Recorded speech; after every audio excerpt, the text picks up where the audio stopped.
বই পড়বো বলে আমাকে কি কি দিয়েছে এটা যদি বলতে বলা হয় আমার অনেকটা সময় লেগে যাবে। কারণ প্রথমে যদি আমি বলি বই পড়বো বলে আমাকে আর ভাইকে এটুকু হলেও একটা পরিচিতি দিয়েছে, যে দুজন ভাই বোনকে কেউ চিনতও না, যাদের কথা কেউ শুনতও না, তাদের 15,000 মানুষ তাদের সঙ্গে যুক্ত হয়েছে, এটা সব থেকে বড় ব্যাপার। এর বাইরে যদি আমি বলি তাহলে বই পড়বো বলে আমাকে অসংখ্য মানুষ দিয়েছে, ভীষণ কাছের কিছু মানুষ দিয়েছে, বন্ধু, ভাই, বোন, কিছু শ্রদ্ধেয় মানুষ যারা আমাদের থেকে জ্ঞানে বুদ্ধিতে অনেক বেশি এগিয়ে, তারাও আমাদের কথা শুনে। এবং এটা আমার কাছে কত বড় পাওয়া এটা আমি বলে বোঝাতে পারবো না। আমি অনেককে চিনি যারা অনেক অনেক বেশি বই পড়ার পরেও তারা এটা জানার চেষ্টা করে যে আকাশ মৃন্ময়ী কি বই পড়ছে বা আকাশ মৃন্ময়ী কোন বইটা রেকমেন্ড করছে। এই জিনিসগুলো, এই ভালোবাসাগুলোই আমার কাছে সব থেকে বড়। তারপরেও মাঝে মাঝে কিছু উপহার আসে বই পড়বো বলে জন্য, যে উপহারগুলো মন খুশি করে দেয়। এরকম একটি উপহার মাসখানেক বা তারও আগে, 1.5-2 মাস আগে হয়তো বাড়িতে এসেছে। আমি আগের বার যখন বাড়ি এসেছিলাম, অর্থাৎ এই মাসের শুরুতে, তখন আমি দেখেছিলাম যে এই পার্সেলটা এসেছে, কিন্তু আমি চেয়েছিলাম এই পার্সেলটা আমি ক্যামেরার সামনে করবো। আগের বার এসে আমি কোনো ভিডিও বানাতে পারিনি, তাই আমি এই পার্সেলটা খুলিনি। এই একটা পার্সেলটা পাঠিয়েছেন মাধুরী অধিকারী। মাধুরী ম্যাম খুবই গুণী একজন ব্যক্তি এবং আমার থেকে অনেক বড় শ্রদ্ধেয় একজন ব্যক্তি। তিনি আমাকে কি উপহার পাঠিয়েছেন এটা দেখার জন্য আমি উদ্গ্রীব। তো চলুন আপনাদের সঙ্গে একসাথে এই বই পার্সেলটা খোলা যাক।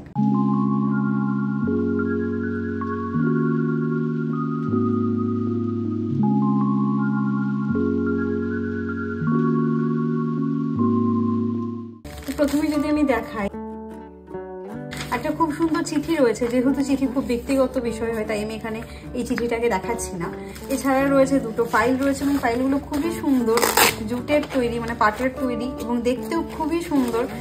তারপরে রয়েছে দুটো ডায়েরি, আমি আশা করছি একটা আমার এবং একটা ভাইয়ের জন্য, হয়তো চিঠিটা পড়লে জানতে পারবো। এরপরে রয়েছে একটা বই, যেটা মাটি আজও কথা বলে প্রতিমার ঠোঁটে, মাধুরী চৌধুরী অধিকারী এবং ডক্টর মানিকলাল অধিকারী, দুজনের স্বামী স্ত্রী দুজনের লেখা, মাধুরী ম্যাম এবং তার হাজবেন্ডের। এবং খুব সুন্দর করে লেখা আছে স্নেহের মৃন্ময়ীকে ও আকাশকে শুভেচ্ছা সহ। Thank you so much.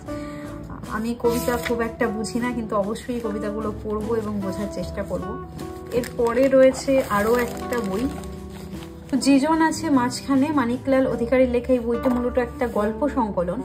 বলছে এখানে, জীবনের পথে চলতে চলতে এ এক সত্যি অথচ অদ্ভুত উপলব্ধি, পৃথিবীটা মানুষের নয়, সভ্য, মুখোশধারী এবং গোষ্ঠীবদ্ধ কিছু মানুষের। আবার বেঁচে থাকার প্রয়োজনেই জন্ম নেয় গোষ্ঠীবদ্ধতা কিংবা যূথবদ্ধতা। সৃষ্টির উষালগ্ন থেকেই মানুষ গোষ্ঠীবদ্ধ।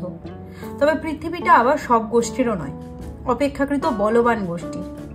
এক কঠিন নিষ্ঠুর সত্যি কথা। কেউ মানুক আর নাই মানুক, যেজন আছে মাঝখানের মূল অনুরণনটা এখানেই।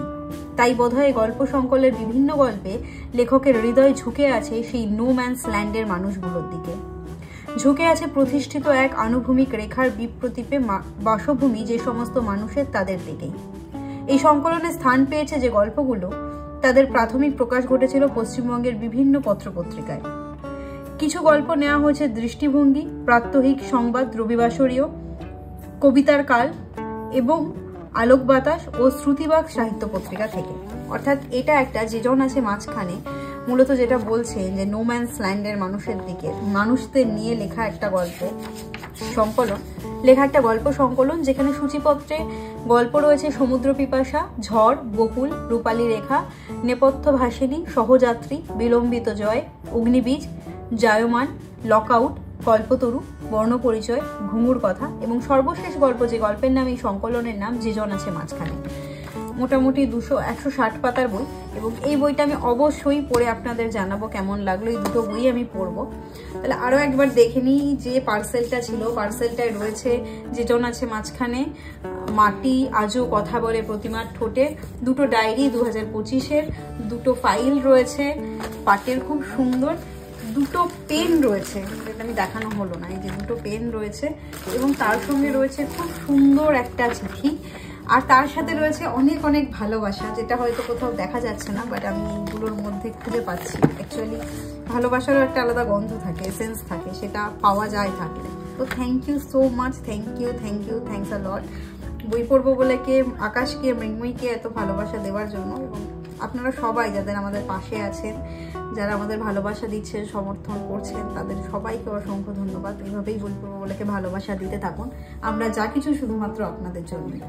আমি জাস্ট ভিডিওটা শেষ করে ফেলেছিলাম, তারপর আমি এই চিঠিটা পড়েছি এবং পুরো ভিডিও জুড়ে আমি মাধুরী অধিকারী ম্যাডাম বলেছি এবং চিঠির শেষে উনি লিখেছে জেঠিমাই বলি। তো থ্যাংক ইউ জেঠিমাকে এত সুন্দর একটা চিঠি লেখার জন্য, এত সাহস দেওয়ার জন্য, আমার ওই ফেসবুকের উল্টোপাল্টা হিবিজিবি লেখার এত প্রশংসা করার জন্য। এই চিঠিটা আমি আজকেই একটা পোস্ট করেছি যে আমাকে কেউ চিঠি লেখে না এরকম বলে ফেসবুকে, এবং কাকতুলীয়ভাবে আজকে আমি এত সুন্দর একটা চিঠি করলাম। তো থ্যাংক ইউ সো মাচ আরও একবার। মাধুরী ম্যামকে অসংখ্য ধন্যবাদ এই পার্সেলটা আমাদের পাঠানোর জন্য। এই ভালোবাসাগুলো পেলে যে কতটা ভালো লাগে সেটা হয়তো আমি কখনোই শব্দে প্রকাশ করতে পারবো না। আমি প্রায়ই বলি আমাদের শব্দ ভাণ্ডারে এত শব্দ থাকে, কিন্তু কিছু সময় কিছু অনুভূতি প্রকাশ করার জন্য শব্দ ভীষণ কম পড়ে। আজকের ব্যাপারটাও সেরকম। তো থ্যাংক ইউ, থ্যাংকস আ লট। আর বাকি সবাই যারা আমাদের ভালোবাসা দিচ্ছেন, এভাবেই ভালোবাসা দেবেন। যদি আপনি চ্যানেলে নতুন হন, চ্যানেলটা সাবস্ক্রাইব করতে পারেন এবং আমাদের ভিডিও যেগুলো ভালো লাগে সেগুলো ভাগ করে নিতে পারেন আপনাদের বই প্রেমী বন্ধু বা পরিচিতদের সাথে। তো আজকের ভিডিও এখানেই শেষ করছি। দেখা হবে পরের দিন পরের কোনো ভিডিওতে। ততক্ষণ ভালো থাকবেন, বই পড়বেন।